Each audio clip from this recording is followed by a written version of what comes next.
Good afternoon to all of you.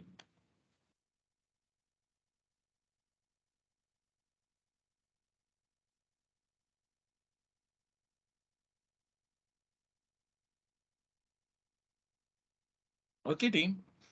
So what we are going to do is we are going to summarize yesterday, and then we can start with a new topic. Okay. So let's try to understand what are the different levels of testing. Correct. So different levels of testing, that is a low level testing and then in high level testing. So what is a low level testing? Low level testing is done by the developers. It requires the knowledge of the code. Remember, okay, what is the low level testing team? Low level testing, it is done by the developers, right? And it requires the knowledge of the code. So am I audible team? It's clear? Yes, Yes, sir. Mangesh. Yes, sir. Okay, fine. Yes. So we are trying to understand that is a low level testing. Okay. So low level testing is generally done by the developers. Remember. Okay. So unit testing and integration testing, these are the different in the types of low level testing. Unit testing, it is a piece of code, function, module, and the component. So yesterday we have seen what is a module, what is component, and what is unit or piece of code, right? Then that is a unit testing. Okay, you want to test, say for functionality of the addition, you want to check. So here we have integer of addition, right? It is a method name or a function name. Then we are passing two parameters, right? And return a plus b. So this is what it's a very simple example of, the piece of code that is a unit. I want to check whether the addition is getting performed correctly, right? And this is what it is called as a unit testing thing. Then integration testing. When we talk about the integration testing, remember that it is an interface testing. It is a dependent testing. Okay, interface testing. Underline the word which is called as an interface testing. Okay, integration testing is nothing but interface. So note it down. Okay, integration testing is nothing but it is an interface testing. Right. So when we talk about this, the integration testing, which is again divided into incremental and non-incremental approach. Okay. And we have seen that example of the login window, right? If I tell you this is a login window which contains login, the username and the password, whether it comes under unit or integration. If it is interrelated, then we can say that it is integration. If they are independent, then we can call this as an unit testing. Okay. So this is what in the integration. So remember, integration is nothing but it is an interface testing or it is a dependent. Right. Now, two different the types. Correct. One is incremental approach and another one is a non-incremental approach. So non-incremental approach is a big bang. Big bang is nothing but we can combine all different modules together, right? And we can test it whether your result is pass or fail. Okay, and that is called as a Big Bang model. What is a Big Bang model, team? Big Bang is the explosion, dhamaka. Yes, so that the explosion. So when we combine all these small units together and we should test it, whether the result is pass or a fail, is called as the Big Bang model. Okay. Then the next is called as in incremental approach, right? So when we talk about the incremental approach, that is in the top-down approach, then the bottom-up approach and the mix, or we can call this as a hybrid or a sandwich approach. We can combine both the approaches together. So if you see that the name, the top-down, so we should start the testing activity with the top to the bottom. Okay, and that is what it is called as a top-down approach team. So first we have to check the first module, then we can check the sub modules, right? Then the sub modules. So this is how we are going to check it. This is called as a top-down approach team. Now, when we talk about the bottom-up approach, then we can check the in the small, the units first, and then the parent one, then the parent one. It's like that. So parent. So it's like that. So that is a bottom to up that we are going to test. right? And there is a mix is nothing but some team follow top-down approach, some other team follow the bottom-up approach, and they will decide one the meeting point, and they will come and they will stop their testing activity at that certain level or a mid that the particular point. Okay, now this is what the sandwich approach. Now there are two things. One is the stubs and the driver. So what is stubs and driver? Anybody can tell me?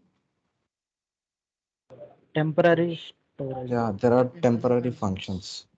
Very good. So they are temporary functions, right? If, for example, there is a main module is there, which is not ready and the sub modules are ready, but this sub modules which is depends on the main module. Correct. So we won't be able to execute it that. Yes, Vinit, correct. Yes, sir. For jumping, like Yes, exactly. So I want to create some temporary functions to test this in the ready modules. And then I can go with the stubs and the drivers, right? Okay, so these are the temporary functions team. Now we have seen what is mean by the functional testing. Functional testing is nothing but we have to simply give the input and looking for the output. Okay, for example, you have a mobile phone. What is the main functionality of the mobile phone? Calling, receiving, yes, receiving calls and you should call it, right? Outgoing.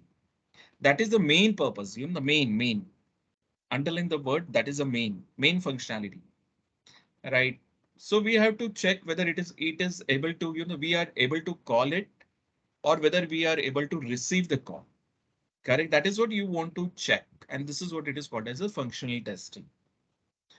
Then there is a login window, right? So the login window, main function, what is the use of the login window? We use a security purpose, right? Authentication purpose. Okay, we use for the authentication purpose. If we enter valid username, valid password, then and then only be able to log in. Otherwise, we won't be able to log in. Correct. And that is what it is called as a functionality testing. Now there is something called as a system testing that the whole system is ready now. Next level is whole system is ready.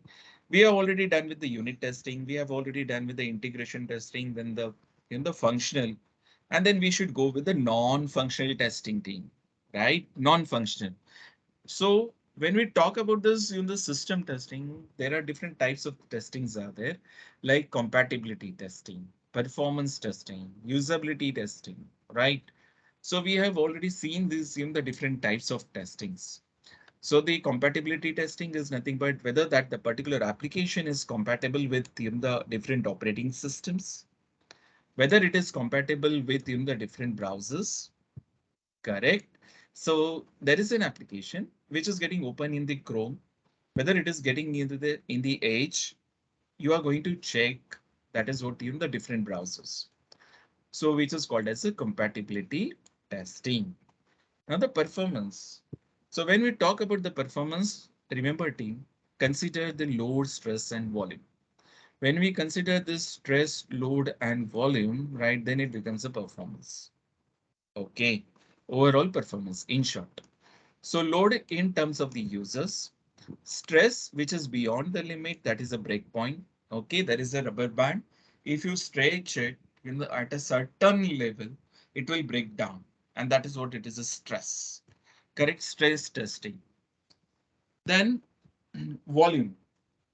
Volume in terms of the data, that is an information that you are going to send it, whether it is a 2B in the information of the package, 10 MB information or 20 MB information. So it will obviously it will take a little bit of time while sending this in the large size of the file that we people know that. So that is what it is called as a volume testing, or we can call this as a data testing. Okay, now the usability testing, we have to check whether the application is user friendly, right? And we have seen the examples of the Windows and Linux. If you go with the the window-based application, we will get it the pop-ups, error messages, and we have a click button on the left-hand side. But if you go with the Linux, it is exactly opposite. That the OK button is on the right-hand side. So it's a little bit those who are the window user friendly, means those who are using the Windows application, right? Or those are who are familiar with this Windows, they generally click on the left hand side. They don't check whether it is on the right hand side is written or the left hand side, right? So this is what user friendly is. So you have to check whether this application is user friendly. That is the usability testing, configuration testing in terms of the hardware. Okay. So the hardware is Core i3, Core i5, Core i7 with the different configurations with different processors, right? Then the hard disk, that everything you should consider. Installability testing and uninstallability testing, or you want to install it and then again uninstall it, that application with the different option, you are going to check it. Then the recovery testing is nothing but the percentage that you are going to check. Say, for example, your hard disk get crash and how much data you can recover it. And that is what it is called as a recovery testing. Availability testing is nothing but 24/7, right? So if you go with the Google, Google is available in the 24/7 and 365 days. It's always in the on and on. Correct. And this is what it is called as a availability testing. So hope that everyone is clear about this, all in the different types of testings and the levels of testing. Any questions, any doubt?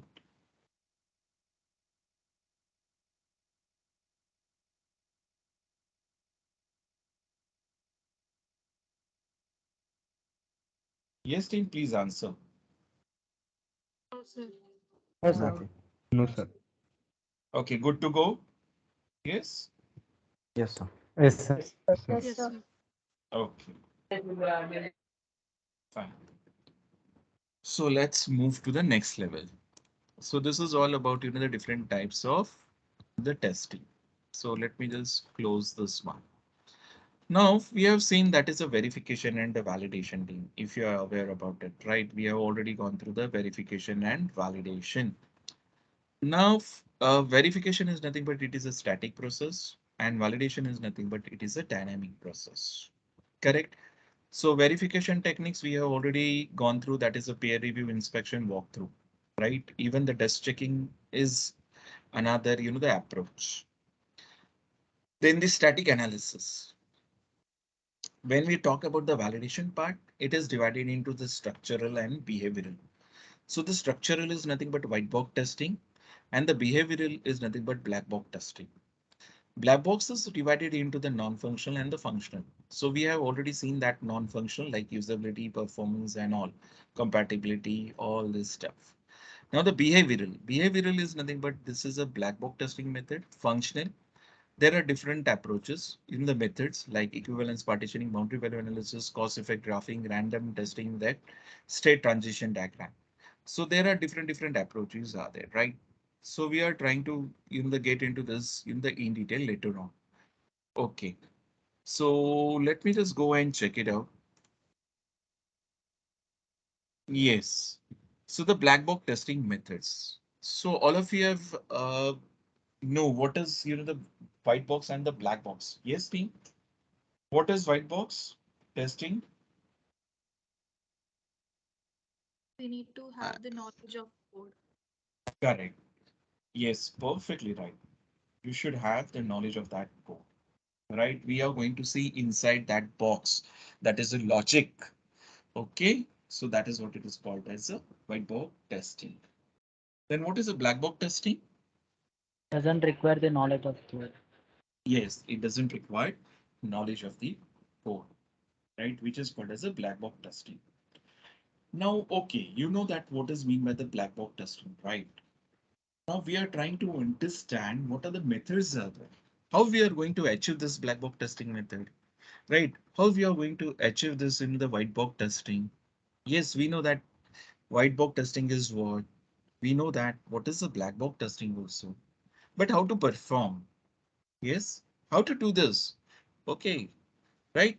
So there are something called as the methods. Okay, white box methods are there. Then the black box methods are there. So let's try to understand what is the black box testing methods. What are the different methods are there? The first one is called as error guessing. First one is called as an error guessing. So what is mean by the error guessing? In the name, you can check that. Error guessing. So that is a guessing and error messages.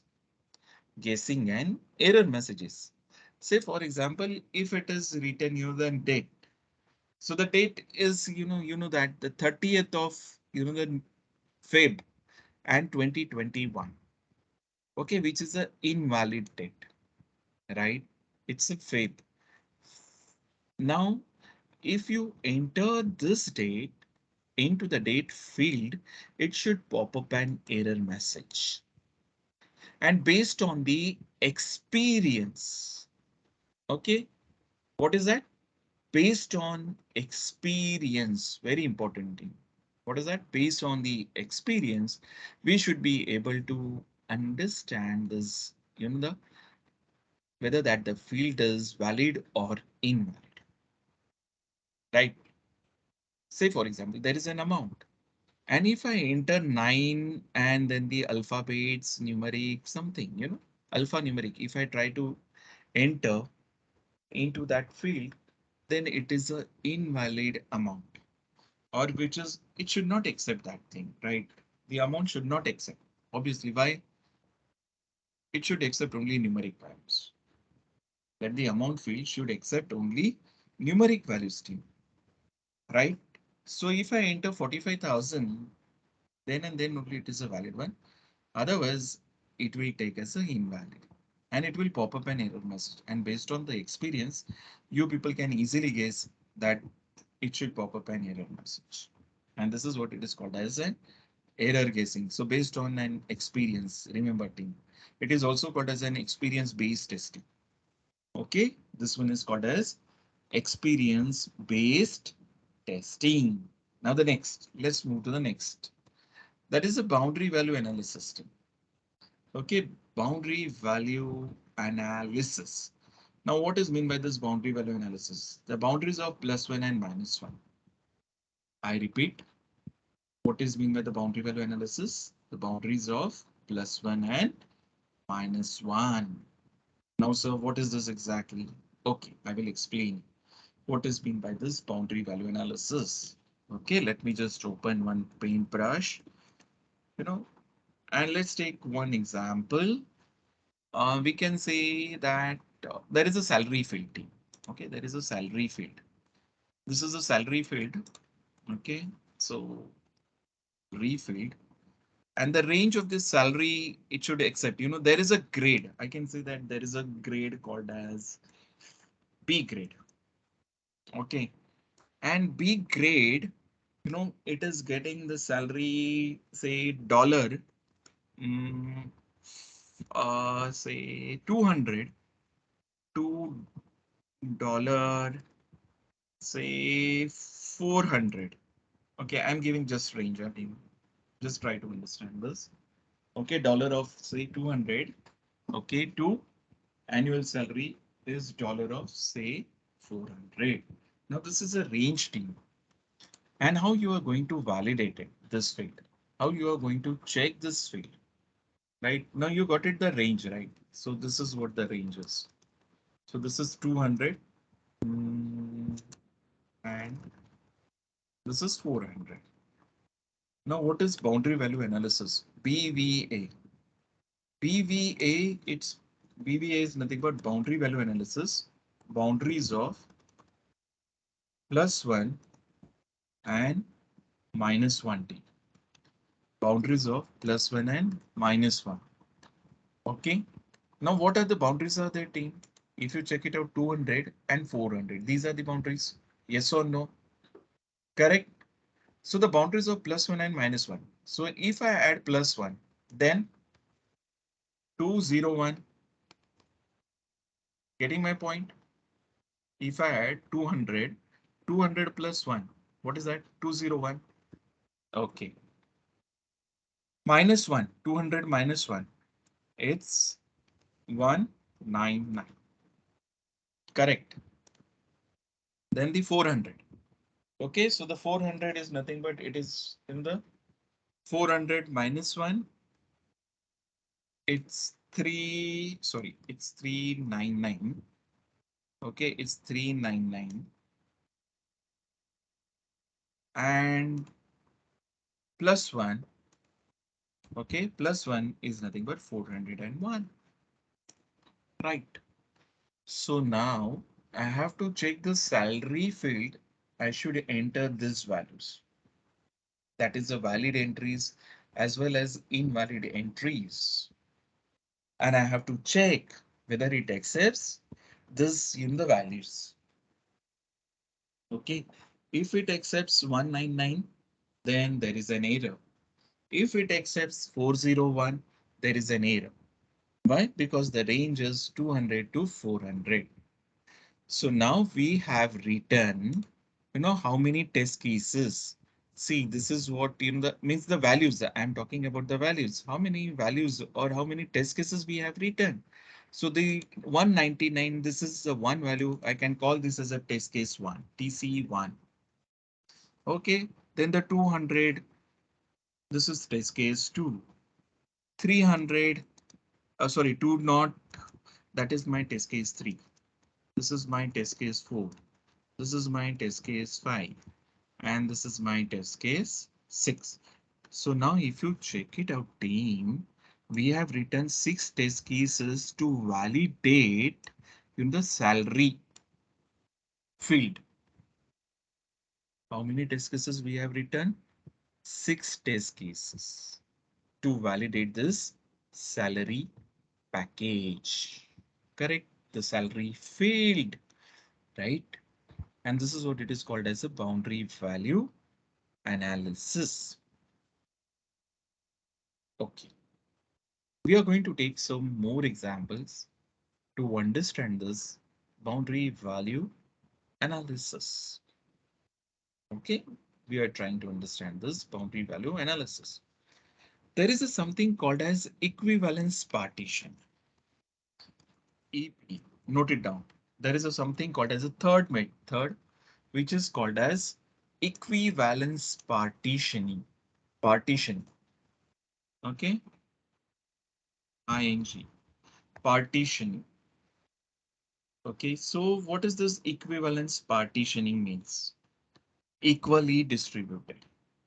Okay. Equally distributed. Now what is this equally distributed and all? How we are going to test this, right? So let's try to understand. Now there is a range. Okay, we can take a same example. Suppose there is a range with $100 to say 10,000 or $1 lakh or something like that. See, we are getting n number of amount. Now, if you see this range is very vast, right?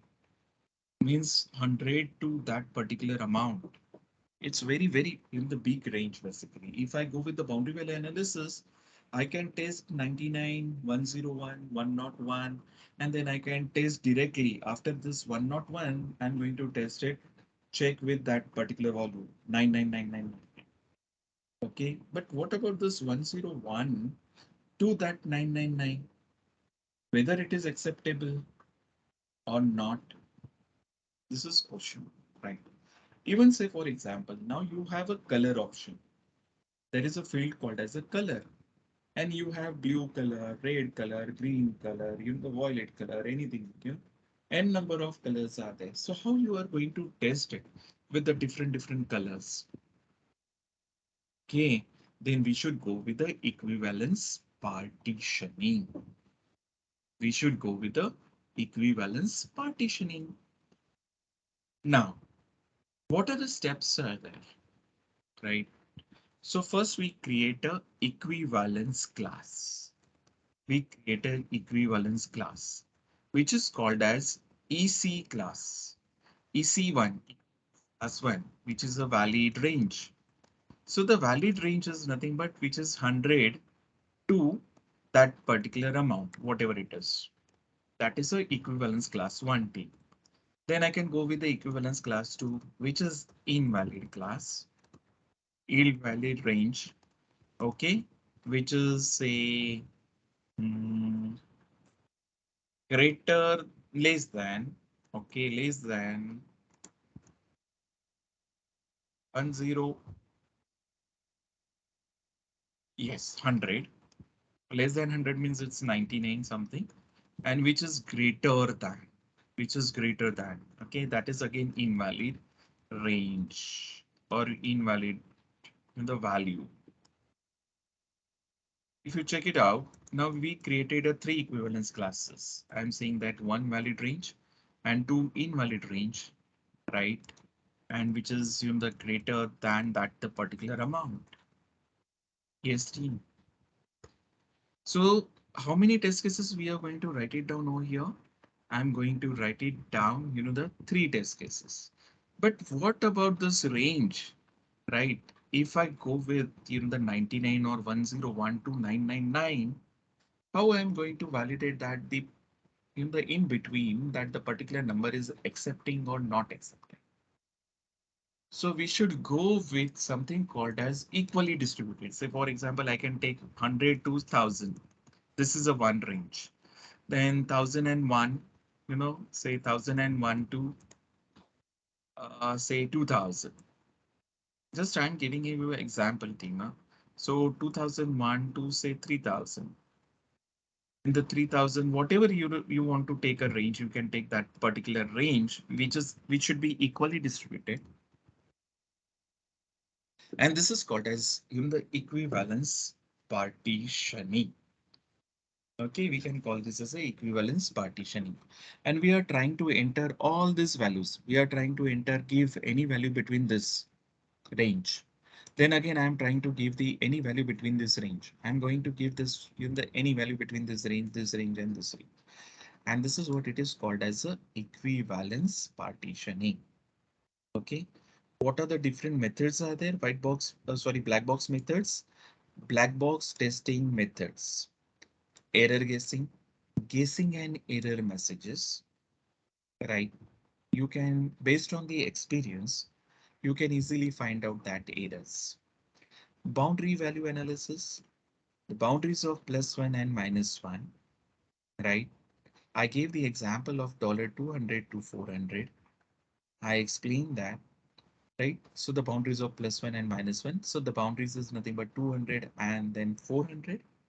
So the 200 -1 is nothing but 199 and +1 is nothing but 201. Similarly, for the 400, -1 is 399 and +1 is nothing but 401. And then the finally equivalence partitioning. In this equivalence partitioning, we should distribute it equally and we create the equivalence classes. That is in the valid range and 2 invalid ranges. So hope that everyone is clear. Any question, any doubt on this in the black box testing methods? Any questions, any doubting? So, sir. No, Uh, no, sir. Okay. Now let's try to understand practically. We are trying to understand. We are going to do this practically. Okay. Black box testing methods. We are going to write it down this. We are going to find out this. So let's go and then check. Let me just go and check it out. Okay. See, black box methods. So these are the different methods are there. Team and assignment for you people that you people have to just go through this. The that is a cause effect graphing and state transition testing. Just go through it. So uh, note it down. These are the two assignments like state transition testing and cause effect graphing. So what exactly it is? Just find out. Okay. So we have already seen that is the equivalence partitioning and the boundary value analysis. Okay. So equivalence partitioning is dividing the partition, the inputs, outputs, etc. into the areas which are the same equivalent. Means the same, right? Same proportion. Okay. So this is the range it's given. So this is a valid range. These are invalid ranges. You can see that equivalence partitioning. So 1 to 100, which is a valid range. But if you go with the invalid range, which is in the less than 1, that is a 0, which is greater than 100, that is a 1 not 1, which is again invalid range. Okay. Now this is a boundary value analysis again. Now let's take an example of this. Okay, let's take an example of loan application. You have a requirement. Okay, you have a requirement. right? You can take a snapshot of this, or you want to draw, you can just draw it for your reference and you are going to write it down. We are trying to understand what is boundary value analysis and what is in the equivalence partitioning. So we are going to make a table in the matrix format, how many in the valid range is there and in the invalid range and all. So let's try to understand this. Okay, just draw it, or you want to take a snapshot, you can take a snapshot for your reference. Okay, now let's see. There is a field called as a customer name, then the account number, loan amount request, okay, term of loan, and monthly repayment. So these are the fields out there. Okay, so customer name. So customer name, it contains 2 to 64 characters, right? Now the range is given to you. Try to understand. Customer name, it accepts 2 to 64 characters. Means minimum it should be a 2 and maximum it should be 64 characters. Then the account number. Account number is a 6 digits, right? See, account number should be, it's a 6 digits and first it's non-zero. Okay, you should not enter 0. Means it should not start with a 0 in short, right? Okay, so this is the condition. Then the loan amount request is also there. That is a pound of 500 to 9,000 pound. Then the term of loan, which is 1 to 30 years. Okay, we can take this loan for 30 years, maximum 30 years. Otherwise, you can take it for the 1 year, minimum at least 1 year. Monthly repayment is minimum, it's pound, sorry, it's a pound of 10. So these are the requirement. Everybody has got this requirement clear. Yes, sir. Yes, sir. Yes, sir. Okay, Yes, sir. yeah, perfectly right, right? Mm, okay, now let's try to find out, you know, mm, customer name. We can take an example of a customer name. See, I will give you this in the example and with the solution, and then you can try it out the other fields, how to write it down. So the number of characters is 2 to 64, which is a valid range, correct? What is our requirement? Customer name field should accept minimum 2 to maximum 64 character. This is called as a valid range. If I go with the less than 2, which is invalid range. If I go with, the greater than 64, which is, the invalid range, correct, 65. So this is how we can draw it. That is the one thing. It's done that the requirement is clear. Now let's move. Valid characters. Valid characters, capital A to Z is valid. Small a to Z is valid. Underscore is valid. Space is also valid. Okay. These are the valid characters. And rather than this, that is invalid characters. Rather than that, all are in the invalid characters. So the valid characters are only capital A to Z, small a to Z, underscore, and the space. Now see the conditions. Okay, there are different columns like conditions, valid partition, invalid partition, valid boundaries, and invalid boundaries. So this is a boundary value analysis. This is equivalence partition. I repeat, this is equivalence partitioning, and this is in the boundary value analysis. Okay. So the condition for this, it's a customer name. Now the customer name, which is a valid partition. Now what is this valid partition? Valid partition, you know that 2 to 64. Yes, 2 to 64 characters is a valid range in the valid partition.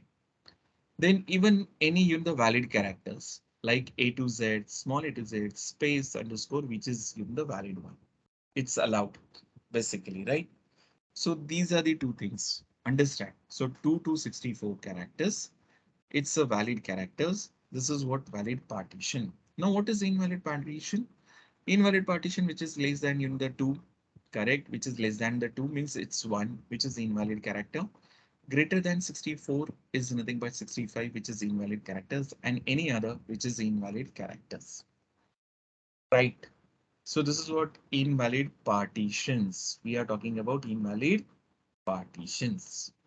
Then valid boundaries. Team valid boundaries. Which are the valid boundaries are there? Obviously, 2 is a valid. 64, which is a valid. Okay, so these are the valid boundaries. Then invalid boundaries, yes, 1. 1 is invalid. 65 is invalid. Okay, and 0 or null means blank. If you keep that particular field blank, right, then it is also invalid. Clear, right? Just note it down this picture. You people can just draw it or note it down this in the solution. And you have to try it for the next field. You people can try it out your own for the next field.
So you people can try it out for the next field, which was there.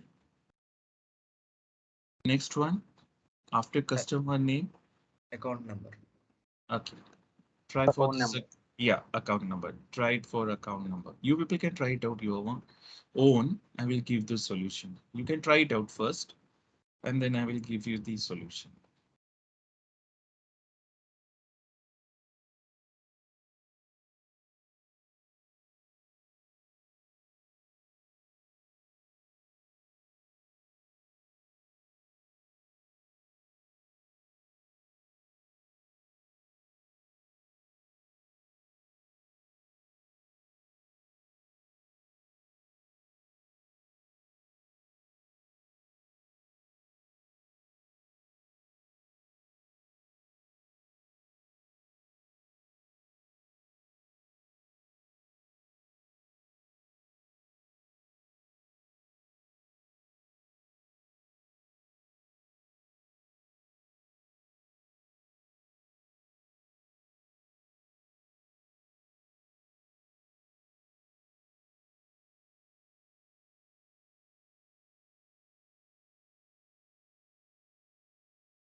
Okay, now let's see for account number 2.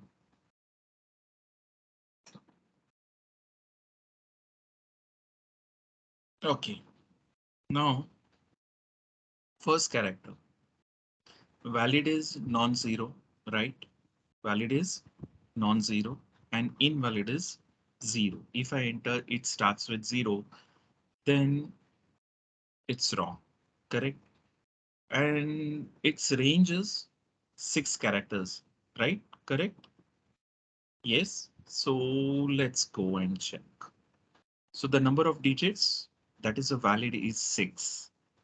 But if I enter 5 numbers, then it is invalid. If I enter 7, then it is invalid. Okay, so the range itself is a 6 itself. That is only 6 digits.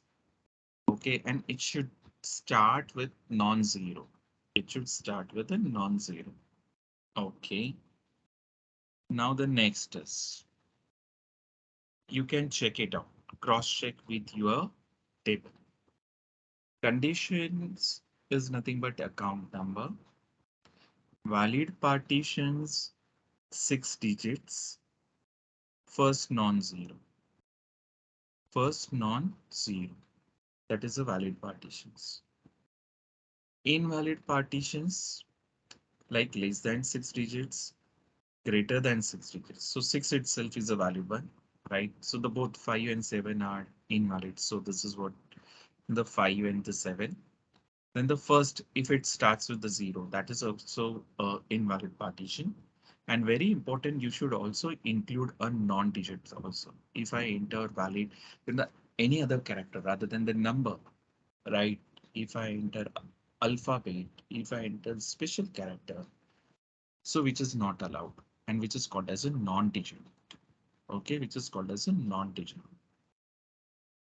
Now the valid boundaries. Valid boundaries, you can see that the 1 and then 6 digits 1, 2, 3, 4, 5, and 6. Correct. So this is what the valid boundary, and this is what invalid boundary. Okay. Sorry. These are the valid boundaries. So we get the range that is the 10002 up to 99996 times 9. So that is the we get the in the valid boundaries. So invalid boundaries like 5, 7, and 0. These are called as invalid boundaries. So hope that everyone is clear about this. Check. I will give some time. You can just verify it, cross check it, and note it down.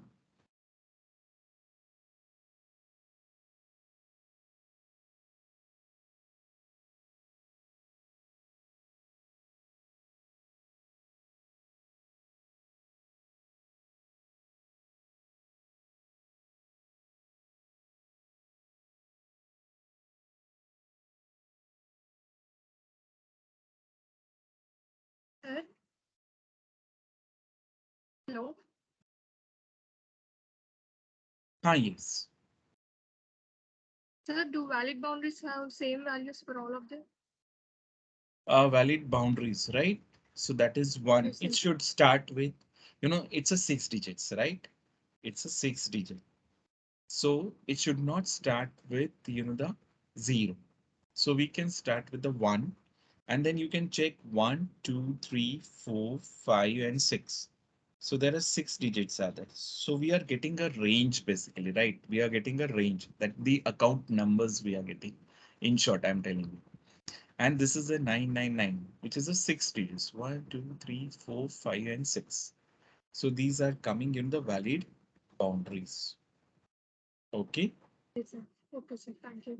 Yeah.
So does everyone have understood?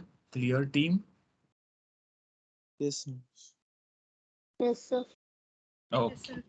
Yes, sir. fine. So let's try to understand. Now let me just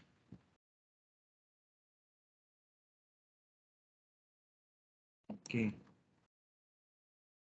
We have done with the black box testing methods. Now we are trying to understand white box testing techniques or white box testing methods. Okay, so the white box is nothing but we required the knowledge of the code. We required knowledge of the code. We are going to see the box, inside the box, right? So there are different coverages are there, or the methods like statement coverage, branch decision coverage, okay, condition coverage, and path testing. I repeat, okay, so statement coverage, decision coverage, branch coverage, in the condition coverage, or path testing. So let's try to understand what is mean by this in the statement coverage. Okay. So the statement coverage is nothing but say you have written say 100 lines of code.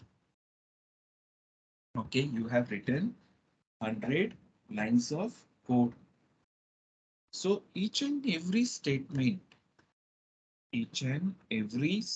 should executed at least once. Each and every statement should executed at least once, and which is called as a statement coverage. Okay, what is meant by the statement coverage? Each and every statement should be executed at least once. Now the decision coverage. Decision is nothing but what? See, we have some decision like whether this is true or false, right? Okay. And we want to check whether this particular statement or this particular condition or in the decision is getting executed at least once. Okay, decision is getting executed at least once. So let's try to understand practically. Okay, let's try to understand practically. Okay, now see here, you should get the 100% statement coverage. Now here question is statement coverage. We are trying to understand the statement coverage, right? How many test cases are required to get 100% statement coverage? Okay, so this is an example. Say we get the input of a comma b, right? The function to print the sum of the integers values, so sum a plus b. Then it is going to be tested that the sum is greater than 0. If it is greater than 0, it should print as a positive result. Else it is getting printed as a negative result. So how many test cases are required, right? How many test cases are required to execute each and every statement at least once? Okay, right. At least this is a statement. This is also a statement. This is also a statement. This is also a statement. And this is also a statement. So each and every statement should execute at least once. So I can check in the first test case. I can take a one. In the first one, that is A is say 10 and B value is say 5. If I add 10 plus 5, we will get it the total sum is 15. Correct. So whether the 15 is greater than 0? Yes. 15 is greater than 0. So it will print into the positive result. It will print into the positive result. So then what about the negative result? This one also should be get tested whether it is executable or not. So that's why I take in the second test case. Second test case is negative, like a is equal to minus 10 and b equals to 5. So when I try to add this, the minus 10 plus 5, so definitely we will get the result of minus 5, correct? And this is a negative result. So in the second execution, right, in the second test case, it will execute this as a negative result. Okay, so how many test cases are required To get the 100% statement coverage, two test cases. Which one? The test case one, A value, A equals to 10, B equals to 5. And the other test case, A equals to minus 10 and B equals to 5. And this is what it is called as a statement coverage. This is called as a statement coverage. Okay. Now this is another case, right? See, for example, test integer A. Okay, we are passing something A. Then condition if A is greater than 4, it gets some calculation and it is getting printed and then it's closed.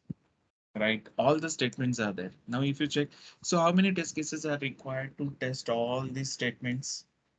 Only one test case is sufficient to test or check all these statements. So all these statements are executed at least once. Now, if you check A is equal to 5, integer of A, right? It's 5. So if this 5 is greater than 4, yes, 5 is greater than 4. So it will perform some calculation, it is getting printed, and then definitely it is getting closed. So all the statements are getting executed with this one test case. Okay, so we required how many test cases to execute this, all the statements? Only one test case. How many test cases are required to execute all the statements? Two test cases. That is a TC1, A is equal to 10 to B equals to 5, and TC2, which is A equals to minus 10 and B equals to 5. So this is what the statement coverage is all about. Now let's look at into the practical approach. Let's try to do it. I will give you some kind of the exercise. We will do some kind of the exercise and then we will find out this statement coverage, branch coverage, right? Now let's try to understand first the cyclomatic complexity, right? Or which is also called as the path testing or the path coverage. Okay, try to understand this cyclomatic complexity. Okay, the day 4 is there, right? Let me just check it out. The day 5. Day 5. Right. Yes. Now you can see that the path testing or a cyclomatic complexity. Okay. Formula. Remember this formula. Remember this formula. I repeat. Remember this formula. You should write it down. This formula. V of G, that is a vector of graph, equals to predicate node plus 1. Okay. Predicate node plus 1. I will repeat. Don't worry about it. So what is predicate node and all? I will explain.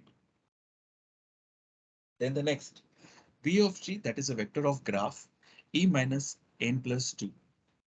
Okay, E minus n plus 2. And V of graph, that is a vector of graph, equals to bounded area plus 1. BA stands for? BA stands for team?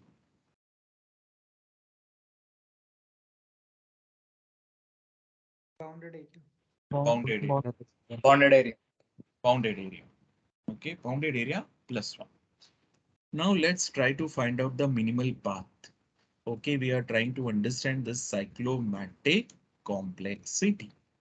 Okay, so let's try to understand the cyclomatic complexity. Okay, understanding. Now what I'm trying to do is I'm trying to write it down the pseudocode. Okay, what I'm writing? I'm writing the pseudocode, that is a plain English, right? So I can read A comma B. Then if condition A is greater than B. Okay, print A else print B and end if. Okay, this is called as a pseudocode. Plain English language. Now we are going to find out the minimal way in the path to execute this program. Okay, how many ways this program will get executed? Can you able to tell me how many ways this program will keep getting executed?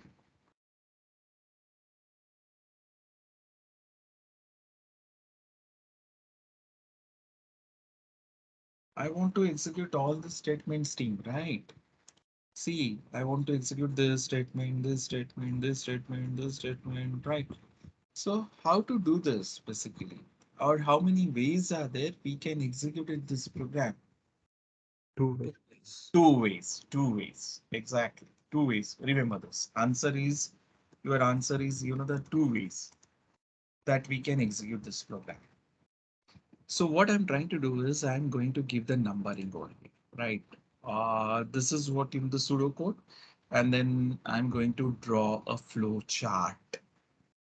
What I'm going to do, I'm going to give a flow chart. Now let's try to understand this. This is your number one. Okay, I'm giving the numbers, okay. Then two, then this is three. And generally we don't give for the else actually. Okay, then this is four and end if is five. Remember team. What I'm trying to draw a flow chart. What I'm trying to do, I'm trying to draw a flow chart. Okay. Now let's try to draw this. The first one is you should read A and B. Fine. Next.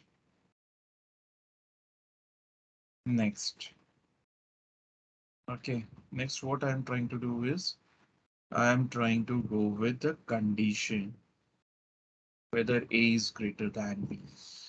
Yes. See, A is greater than B. Here we read A and B. Correct. A comma B. Then after that, we are checking whether A is greater than B. If A is greater than B, it will print A. Otherwise, it will print B. See, am I right, team? Okay, correct. So it will print A, right? If it is true. If it is false, it will print B. And the both will come to end if.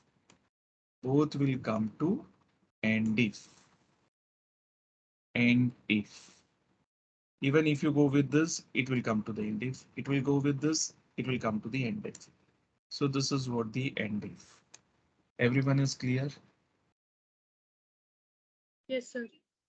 Yes, sir. Yes, sir. Oh, yes. Now, Yes, sir. so we are trying to understand what is mean by the edges and what is mean by the nodes. These are called as a nodes. These are called as a number of edges. E. Okay, now the formula. You can check the formula. Number of edges, correct, minus n plus 2. So let's go and count V of G. Okay, I'm using this formula first. V of G, that is a vector of graph, equals to E minus n plus 2, right? So let's go and type E minus n plus 2.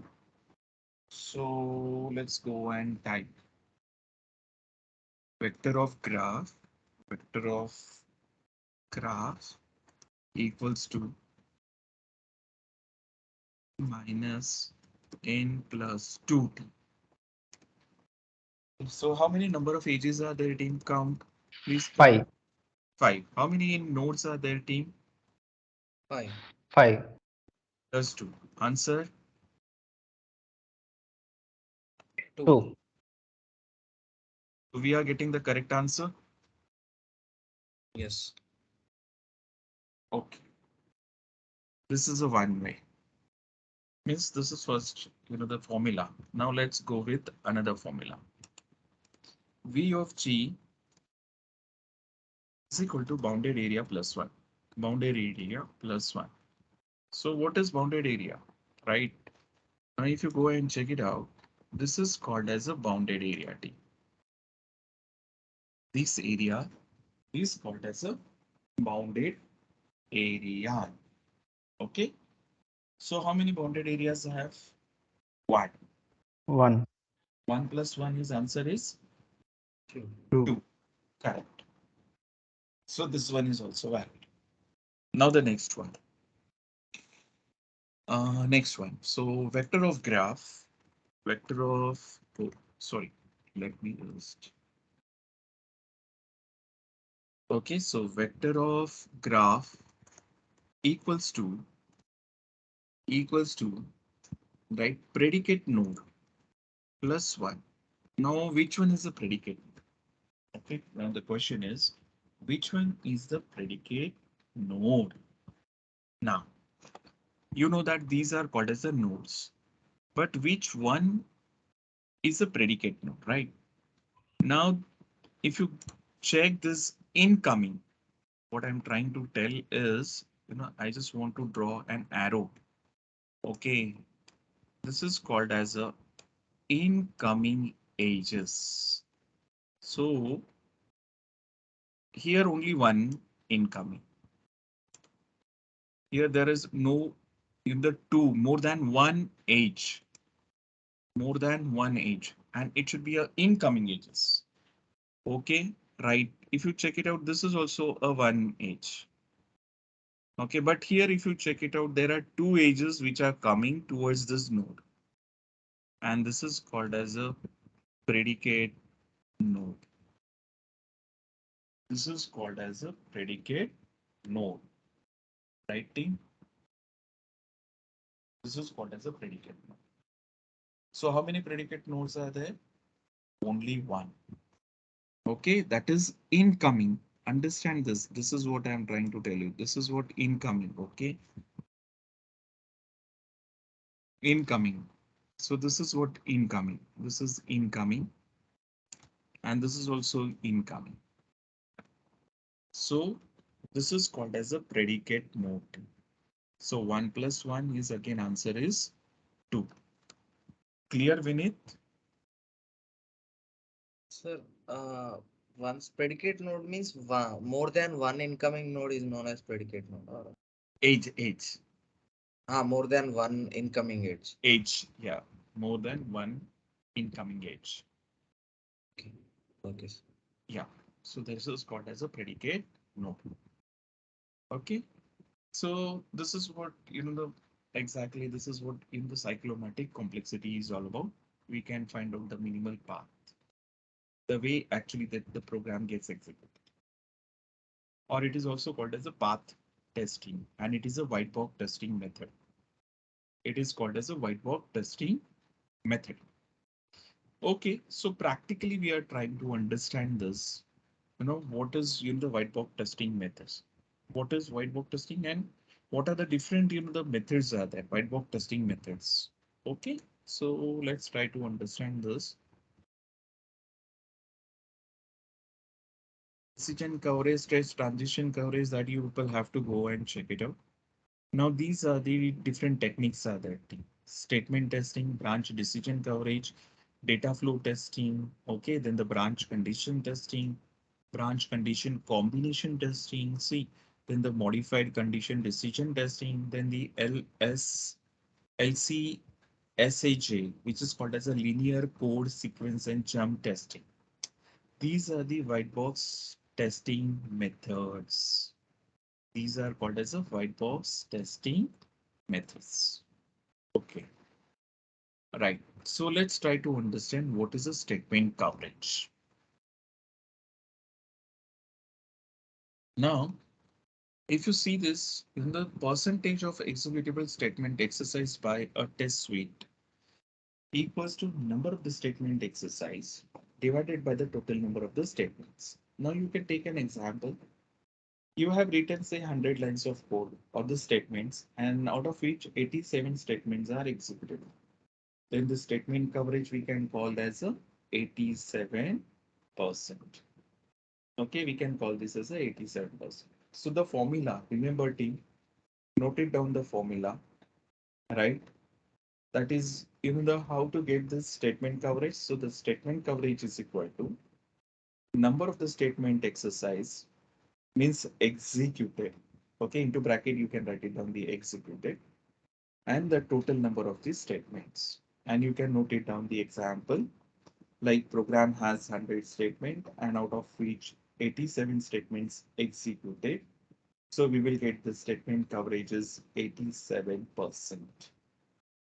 87%. So just note it down. the formula for statement coverage.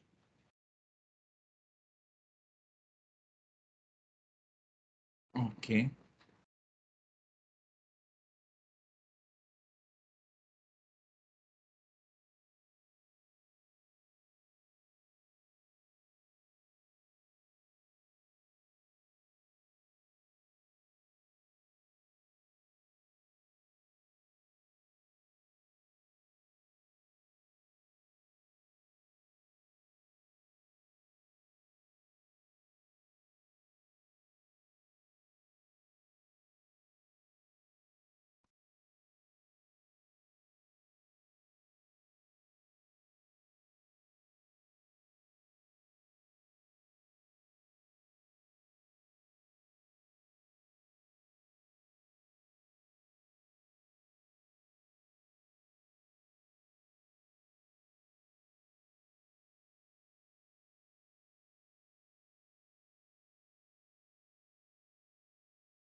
Okay, team, done. Statement coverage.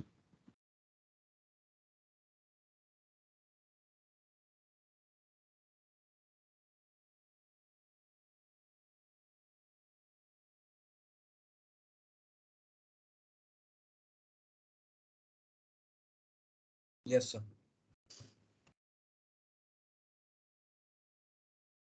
Yes, sir. Okay. Now next.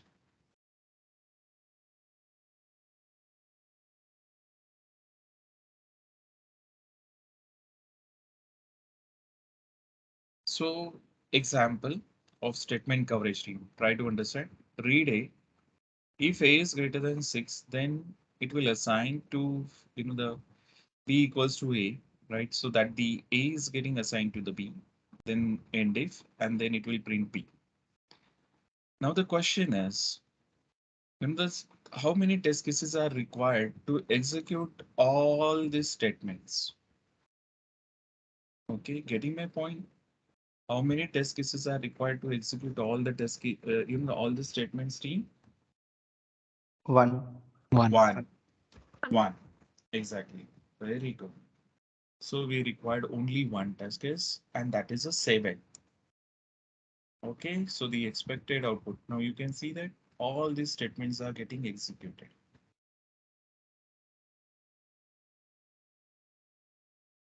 Okay, and this is what all 5 statements are covered by only this test case, and we achieve 100% statement coverage. We achieve 100% statement coverage. Okay, now the next thing, decision or a branch coverage, right? Now the decision coverage equals to, or a decision coverage or a branch coverage equals to number of the decisions outcome exercise divided by the total number of the decisions outcome. Say for example, out of 120, this 60 is getting decision outcomes or executed, right? So the decision coverage is 50%. Say for example, E fails, right? if you have the multiple if else statements. So either it will print true or false writing. So obviously it will take as a 50% in the decision coverage. Okay. So formula, try to understand. That is the number of the decisions outcome exercise. Correct. That is executable divided by the total number of the decisions outcome. Okay. And the example is program has 120 decision outcome. Test exercise, that is a 60 decision outcomes, and decision coverage is equal to 50. Clear? Okay. Now team next. See, this is what it will come true, right? And otherwise it will come for the false. Otherwise it will come for the false. Okay, done. Now the next is path through the code. Now you can see that, okay, the path approach. So it will execute the straight way or it will execute either two ways, means this is a one way and this is a two way. Correct, the path. We can see this path through the code. Now the next is how many ways we can able to execute it.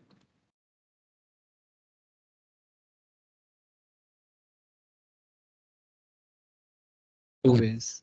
Two ways. Yeah, two ways. Now how many ways we can execute it? Three. Three. Three ways. Three ways. Okay, one, two, and then the three. Okay, now if I take this one, now tell me how many ways we can able to execute it.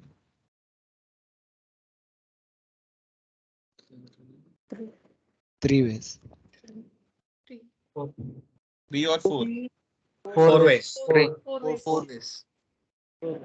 Okay, let's see. One, Four. this is two, three, this is a four, right?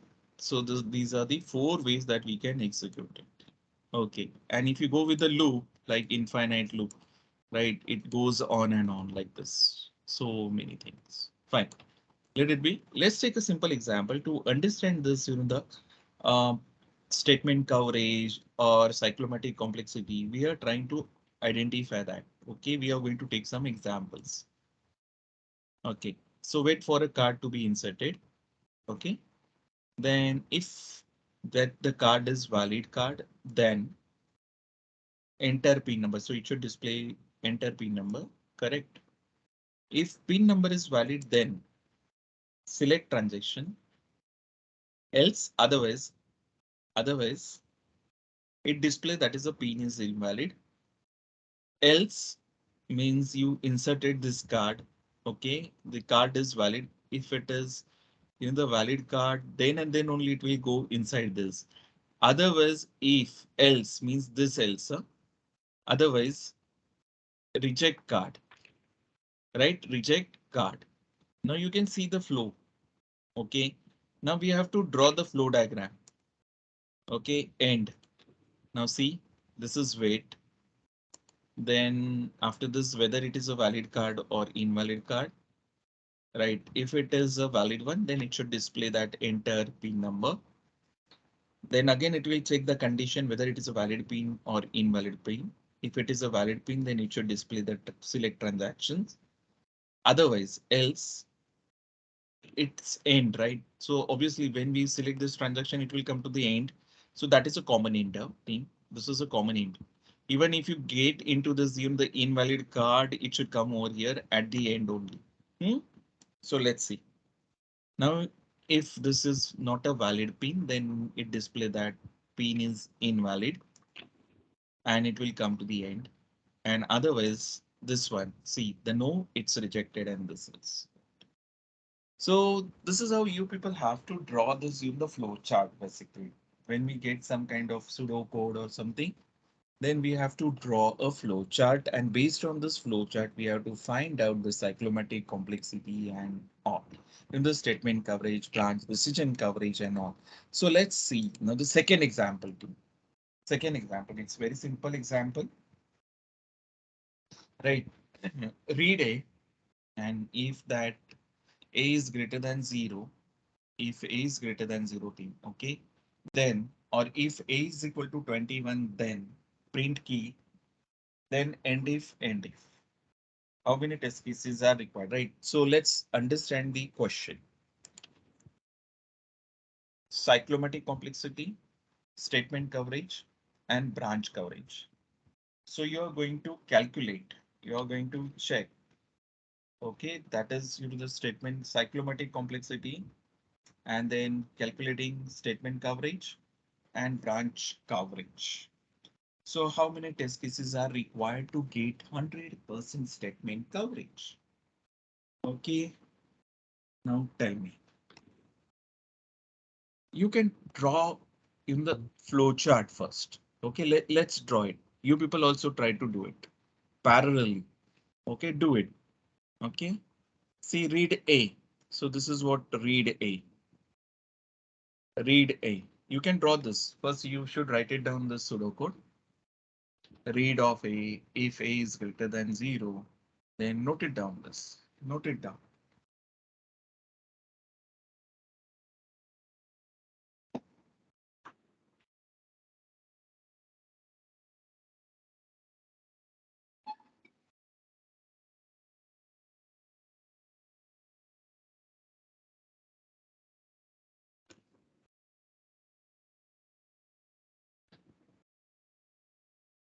Okay. Now, see, read A, right? A is greater than 0. Okay, so there is a if condition, means it should display a diamond shape, right? So which is A is greater than 0. If this condition is not satisfied, it will come directly to the end if. Correct. So this end if. Next, if it is true, then again it will check another condition. Yes. So let's draw this. Correct. See this? If this is true, it is checking whether A is 21.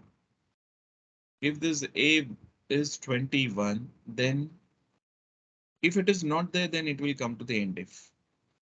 If it is not there, it will come to the end if. But if it is there, then it should print a key. So the print key.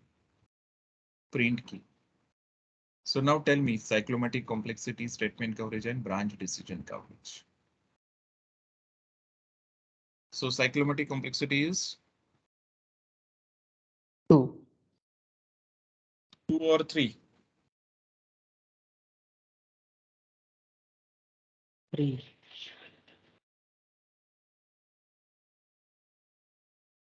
3.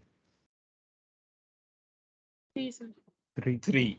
Right? So the bounded areas plus 1, right, team? Very simple. So the bounded areas we are getting 1 and 2. So 2 plus 1, it should be a 3. Correct. So the 3 is the correct answer. Then the statement coverage. And the branches means, okay, how it is getting executed. You did that one, right? So just try to calculate this. The statement coverage means each and every statement should execute it at least once. How many test cases are required to execute all the statements, team? 2 or 1? 1. 1. If I 1. take, A is equal to 21 itself, then it will execute all the statements or not? It will execute, right? All these statements, if I take A is equal to 21. So 1 is enough. Then what are the branch coverages? Branch coverage means 1, then 2, and then 3. Correct. So let's see. So 3 is the branch. Everyone is clear about it? Note it down. Note it down for your reference. Yeah, note it down.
Okay, it's done, team. Yes, sir. Done, sir. Okay, now one more example. Let's try to do it. One more example. Let's do the practice. One more example. Now you should draw, a flow chart and try to find out, the cyclomatic complexity, then the statement coverage and branch coverage. Try to find out. Okay.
Done, team?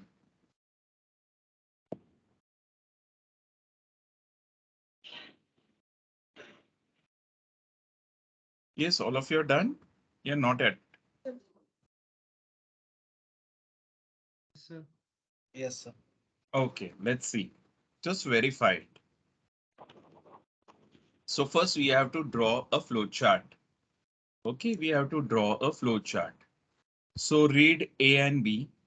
Okay, read A and B, which is common one. Okay, there is no separate read, then separate read A, separate read B. No, it's read A and B. Straightforward, it will check whether A is greater than 0. If this A is not greater than 0, then it will come to the end if. So that is what end if. Okay, so if A is greater than 0, if the condition is satisfied, then it will check another condition, which is B equals to 0. So it will check B is equal to 0. Then again, if it is yes, then it will print that is no values and it will come to the end if. Okay, now the next part, that is else part.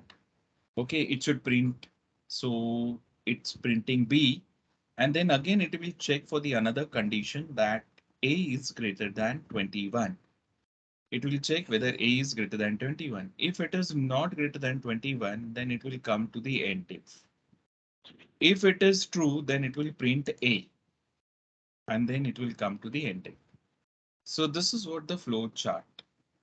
Now you can tell me the cyclomatic complexity team.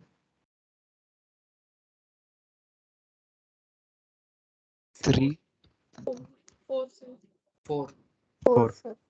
4, sir. 4, sir. 4. 4. 4, Now the statement coverage. 2, sir. 2. 2, sir. Sir. 2. Hmm. So how many test cases are required to execute all the test cases? Sorry, all the statements. That is 2 test cases are required, right? If I go with A equals to which is greater than 0, right? Means I can take A value is 22. Okay. C. Okay, what I'm trying to do is first test case, that is A is equal to 22 and B equals to 0. B equals to 0. Okay, so this is one test case. So it will check whether A is greater than 0, 22 is greater than 0. B is 0. Yes, so it will print here. Right. Now the another test case which is again required. A equals to 22 and B equals to non-zero. So it will execute this one. It will check whether A is greater than 21. Yeah, 22 is greater than 21. It will print that A and then end if end if. So there are 2 test cases are required to execute all these statement. So it's 2 state, right? Then branch coverage team. This is straightforward. 1. Then this is 2. Then 3. And I think it's 4.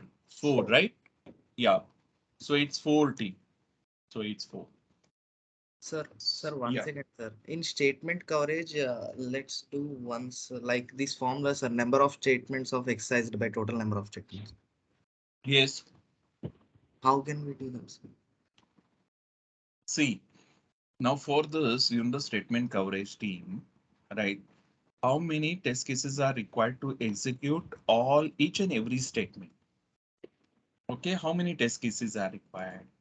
So I take a values of A equals to 22 first value one time, and another one is B equals to 0. This is one, the test case. Then if I go with that, A is 22 means 22 is greater than 0, B equals to 0, right? Both the conditions are get satisfied, so it will print this statement. But what about the else part? Else part is not executed. So I should go with the second test case like A is 22. I consider B which is not equals to 0, then and then only it will come into the else part. That is B equals to 1. Yes, so B equals to 1. A is 22, so 22 is greater than 21, right? So it will print A and then NDIF and diff and diff. So all these statements are getting executed with these two test cases. So that's why it is statement coverage is 2.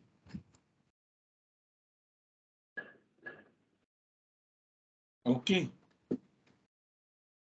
So, Yes, T.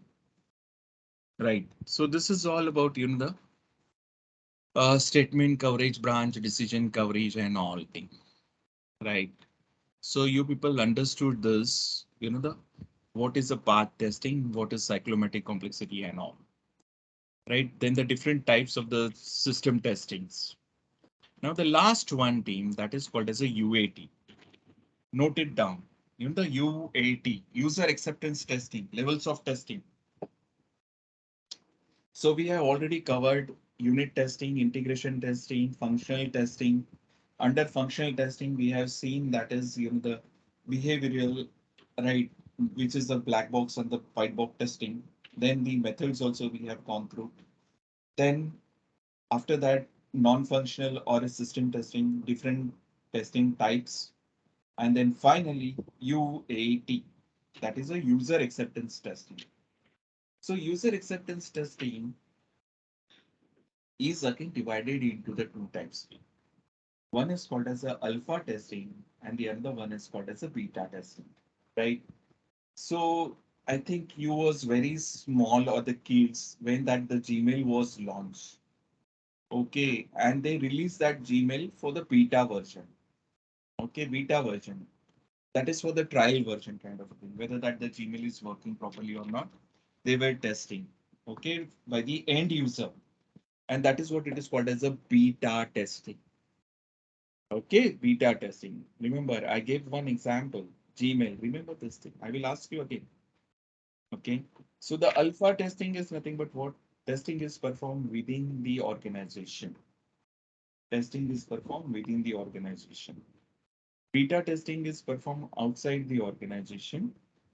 Developers, testers, and the subject matter expertise is getting involved while doing a beta testing outside the organization, right? Within the organization, if you release the product within the organization, okay, we can call this as a builds.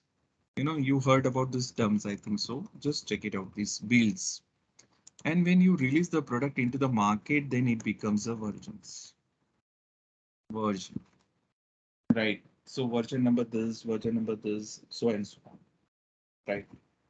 So the testing is performed outside the organization is called as a beta testing. Testing is performed within the organization is called as a alpha testing. Okay.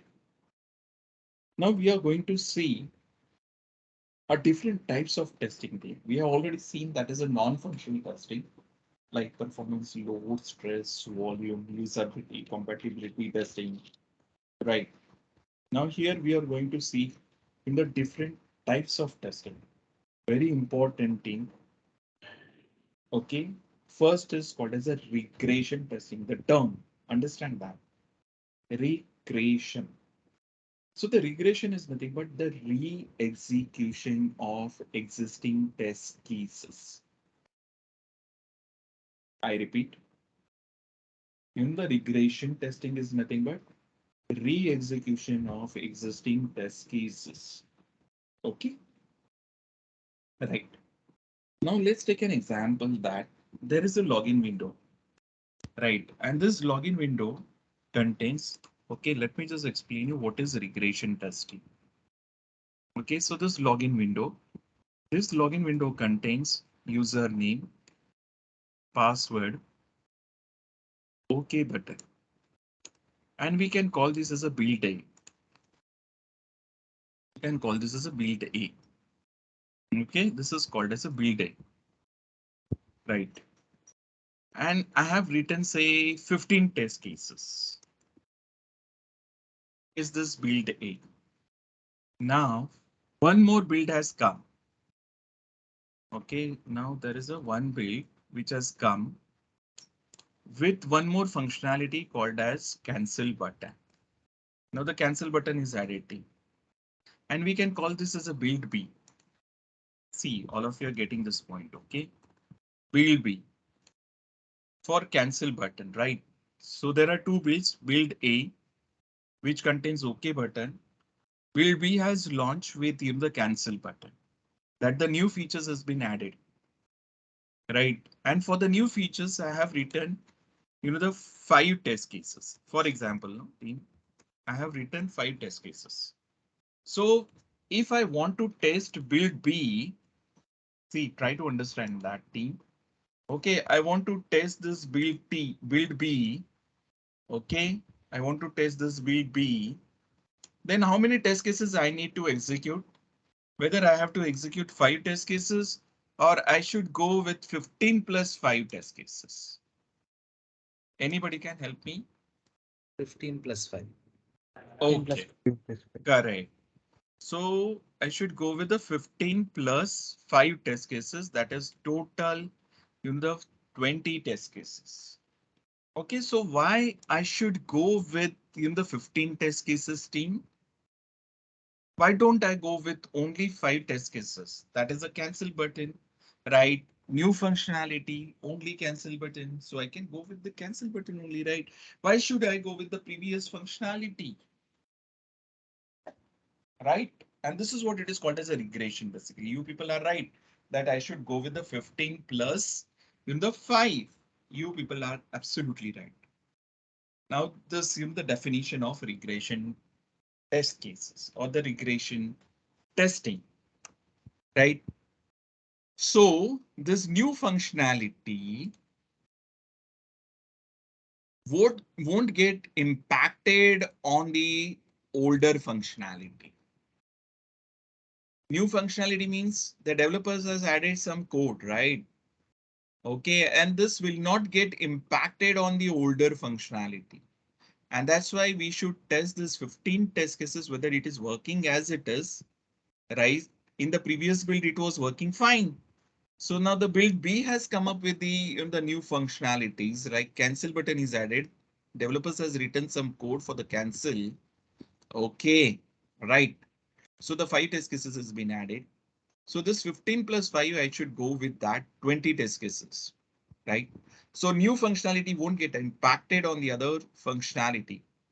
Okay, and this is what it is called as a regression testing.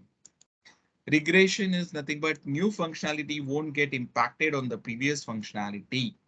So the login window, build A is there. I have written 15 test cases. For build B, I have written 15 plus 5, total 20 test cases. And this is what it is called as a regression testing. Regression testing. You people can just draw this figure and try to understand the definition of regression testing. Note it down. This is very, very important and a common question that generally the interviewer asks. What is the difference between regression and retesting? What is the defined regression testing?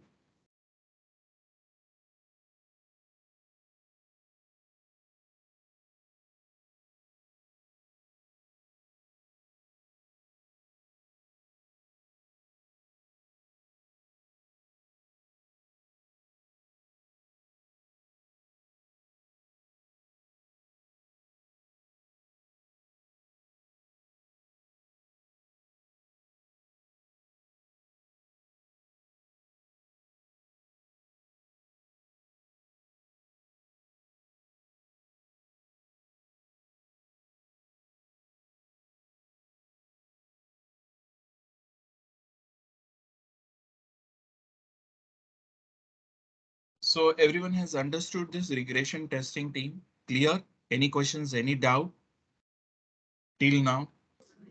No, sir. Okay. Everyone, it's clear? Yes, sir. Yes, sir. Yes, sir. Okay.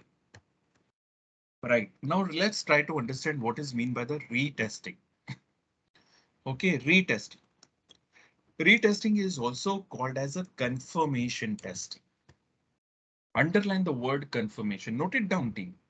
I'm going to ask you by tomorrow. Retesting, right? It is also called as a confirmation testing.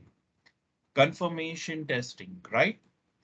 So the testers will confirm that the bug has been fixed by the developers, right?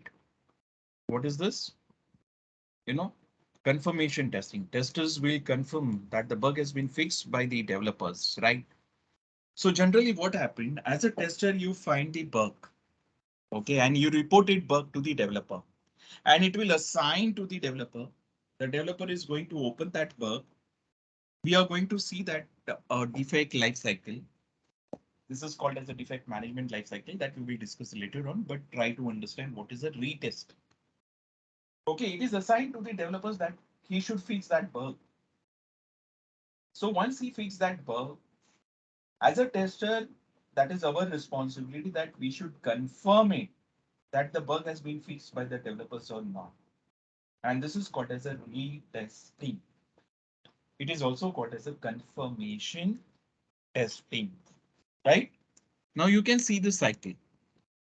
The testers are there. Okay, they find the bug, which is assigned to the developers that resolved it. Okay, then again, it is assigned to the testers. So that retest by the testers. And then if it is resolved, then it will go to the closed state. If it is not resolved, then it will come to the reopen state. And this is what it is called as a retesting. You should be able to answer it these questions, right? Check it out. Try to understand. It's very simple English language. It's not so difficult. Yes, Vinit? Yes, It sir. is, yeah. It is understandable to everyone. What is retesting? Yes, sir. Yes, sir. Okay. Now let's move to the next definition, which is called as a smoke testing. Okay, what is mean by the smoke testing, right? Say, for example, there is an application, okay, and you assign to one project and they want to start a testing activity. They will ask, hey, Vinit, now you have been selected, and you should start the project tomorrow onwards, right? And they assign work to the Vinit. Vinit, he is going to start the testing activity immediately. So what he should do first, right? He will check whether that application is stable for further testing, right? He should test it. Whether the application is ready, application is stable for the further testing. Means I want to test it, I want to go in-depth testing.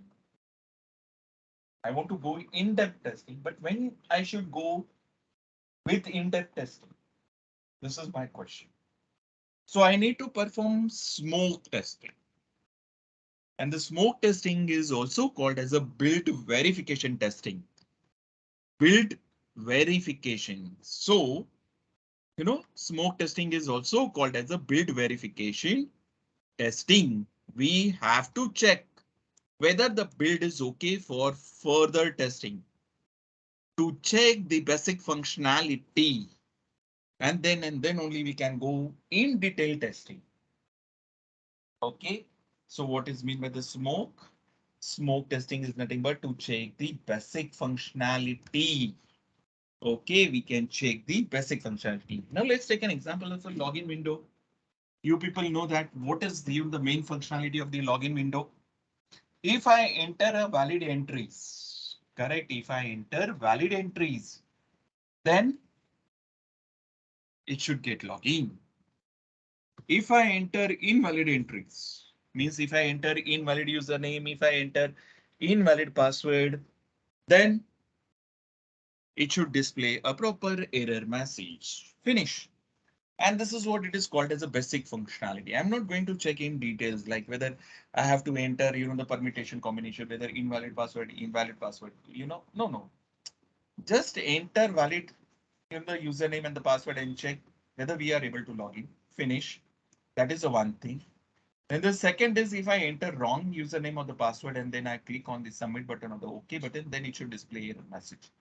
That's it, team. This is called as a basic functionality, and this is called as a smoke testing. Everyone is getting this point, team? Yes, sir. Okay. Now, yeah, one more point. Try to understand these are the very, very important questions, team. These are very, very important questions. Now, the sanity testing. What is mean by the sanity? Right, sanity. So we have to check whether the application is stable. And it is a subset of a regression testing. Okay, now let's try to understand what is mean by sanity. Excuse me, sanity testing and why, what is this, the application is stable means what you are telling, right? So let me just explain in detail. Okay. Now here in this example, team, here we added, the 15 plus 5 test cases, that is a 20 test cases. Okay, let's assume that we have added one more build. Okay, we have added one more build and we have added one more build. So many builds are there and the finally say I am getting say 50 test cases. Okay, the total test cases are 50. Just example, I'm giving you an example. Try to understand that. Okay, and we have a release today that we should release the product into the market today itself, and this 50 or 100 test cases that we should execute it. We have to check whether all test cases are pass. Then and then only we should release the product into the market. Otherwise, we won't be able to release it. Right? If that the product is okay, then and then only we are going to release it. Yes or no, team? Yes, it should be a bug free, right? So all the test cases should be get in the pass. If it's getting green, red, means red is nothing but that is a fail or something, then we won't be able to release it. So this 100 test cases or the 50 test cases in a day, we should execute it, which is impossible. Okay. Then what we have to do? Then we have to filter out those test cases which are very, very important. I repeat, team, there are 100 of test cases and 100 of test cases executing in a day. It's a little bit difficult manually. No? I'm not talking about the automation, but manually it's a little bit difficult to execute all 100 of test cases. And we should release it into the market. All should get in the past. Right? Okay. Then out of which, the 100 test cases, what we are trying to do, we have to give the priority. Right? We are going to filter out those test cases which are very, very important, which has a high severity. So we will discuss what is the priority and the severity later on.